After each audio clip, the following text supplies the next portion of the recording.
everyone, welcome back for another video, and today we are going to focus on stretching our hamstrings. Don't forget to click like and subscribe, and when you do that you'll get notices every time I put up a new video, so help me out and go ahead and do that for me. Alright, so hamstrings. We're going to start on the floor laying down in a supine position on our backs. In today's video, before we get down there, you will need a strap and blocks. Now that does not mean you have to have a yoga strap. You can use a belt, you can use a towel, you can use anything that you can wrap around the arch of your foot and just help bring your hands a little closer to the foot. For the yoga blocks, again, you don't have to have yoga blocks. Anything that when we're in a lunge pose that you can bring the floor a little closer to your hands. That can be an ottoman. It could be boxes of DVDs that you have in your closet. It doesn't matter, just anything that can help elevate your hands away from the floor, okay? So first, starting out on the ground for our first hamstring stretch. Now when we come down onto our backs, the most important thing that we want to feel is a neutral spine. So that means our sacrum is down, we have space between the small of our back and the floor. Our upper back is resting on top of our shoulder blades, and for me that's one of the hardest things to feel. So I have to lift my upper back, draw my shoulder blades underneath me, and then set the upper back down, okay? So from here, you're going to start to just nice and sweet and slow, float your right foot away from the ground, drawing that thigh to the chest. Now, one thing that we don't want to do here is pull too hard. You can see my hips just kind of pulled away from the floor. My spine is now out of its neutral position. So it doesn't matter how close to the thigh or to the chest that thigh gets. We just want to lift it until we feel resistance. This is where you're going to use your strap. So you're going to take your strap up the arch of your right foot. You're going to pull the femur bone away from you. So you want to get that femur bone right back up and over the hip socket, okay? So if you pulled it in towards the chest, if you had that flexibility, great. But now we want to pull it back, get the femur bone right up and over the hip socket. And then from here, slowly straighten the right leg to the sky. Now, if you have tight hamstrings, like most people do, one thing that we don't want to do is push out through the back of the leg, okay? Right here, I'm not feeling any stretch in my hamstring at all. It's all right here behind my knee and down into my calf. So keep a slight knee bend if you need to, okay? So what we're going to do here is I want you to imagine that you're going to push your hamstring away from your body. So push it towards the opposite way that your head is going. You're going to resist that movement with your arms. So you're trying to activate the hamstring. So here we go. Push and pull. 4, 3, 2, 1. Release that push and pull, and then notice if that leg can pull a little closer to your chest. You're going to do that one more time. So this is an active stretch. Activating the muscle, feeling the resistance, and then releasing that and feeling that stretch. Hold here for 5 breaths. Notice if you're clenching your teeth. Notice if your eyes are squinting, if your lips are pursed. Try to soften as much as you can here. And then from here, just nice and sweet and slow, let that right leg come down, rebend the knee, sole of the foot will rest. Now for here, extend both legs out onto the ground. Let both legs turn out and notice if you can feel a difference between your right and your left leg. I can definitely feel it. I don't know if you can see it. My left foot might be pointing up a little. My right leg is really turned out. So what we do to the right, we do to the left. So go ahead and rebend the knees, soles of the foot to the ground. And here again, left thigh draws to the chest any amount as long as you can keep that spine neutral. So again, we don't want to tuck and push that lumbar down into the floor just to get the thigh closer to the chest.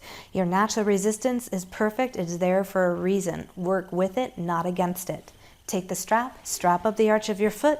Here, pull the femur bone away from the chest. Again, feel that it comes right up and over the hip socket.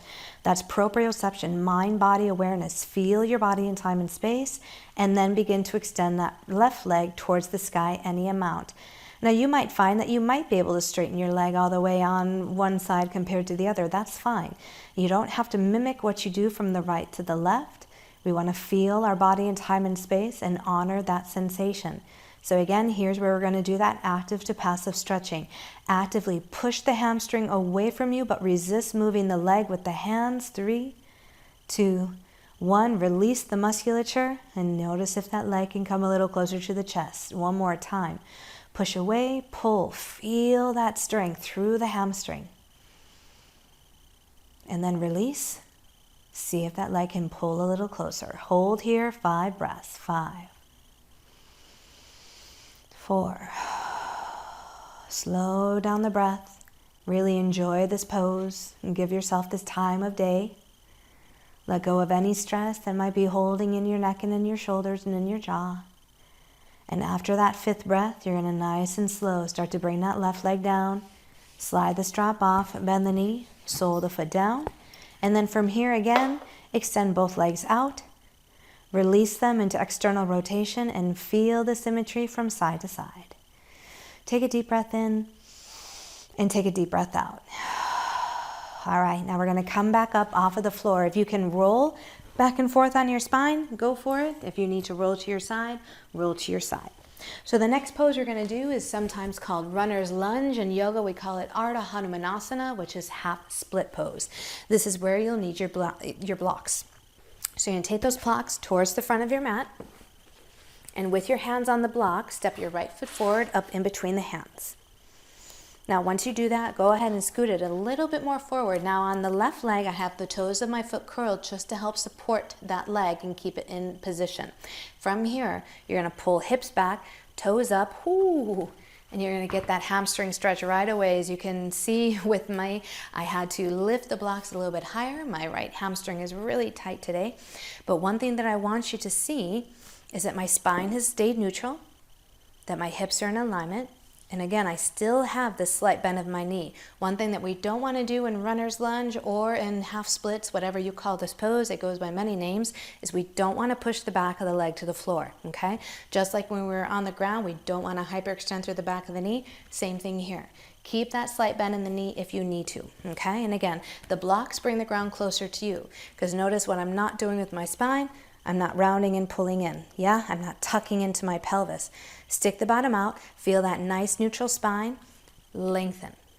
Now to deepen the pose, if you're able to with your hamstring, you're going to start to walk the torso forward. A small, teeny, tiny amount. It doesn't have to be a big walk to feel that deep stretch. Now from here, I want you to imagine you're going to pull your heel to the back of the room. It's isometric movement. So you're feeling as if you are going to pull the heel back, but it doesn't move. Feel that deeper stretch. Take a deep breath in. Take a deep breath out. Now for the purposes of this video, we're going to switch, but feel free to hold that stretch a little bit longer. You can hold it anywhere from 10 breaths to 20 breaths. Just do what feels right to you, okay? So left leg comes forward. Again, scoot the foot a little bit forward. Now notice I'm keeping the blocks up high. If my right hamstring was tight, chances that my left one are tight, highly recommended, okay? Pull the hips back, toes up, and this one's not so bad. This one I can deepen the pose just a little bit. Bring those hands down a little closer to the floor, okay? Now one thing that I want you to focus on is the alignment here. My hip has stayed over my knee, and if it feels like your left hip is starting to pull forward, I want you to pull that left hip back. And then, again, isometrically, pulling that left heel to the back of the room and feeling that deep stretch into the back of your leg. And again, if you have the ability to come forward, but again, don't round the spine. Keep the spine nice and long, nice and neutral. That's a little much. Feel free to give yourself permission to back it up whenever you need to, okay? And again, for the purposes of this video, just hold one more breath. But again, if you're doing this on your own, feel free to hold it a little bit longer. Just make sure that whatever you do to the right, you do to the left, vice versa, okay? So that's it. That's our hamstring stretches for today. I hope you are doing well with this self-quarantine, and leave a comment below if you'd like a video on something else, and I'll try to get to it, all right? Thank you very much. Have a beautiful day.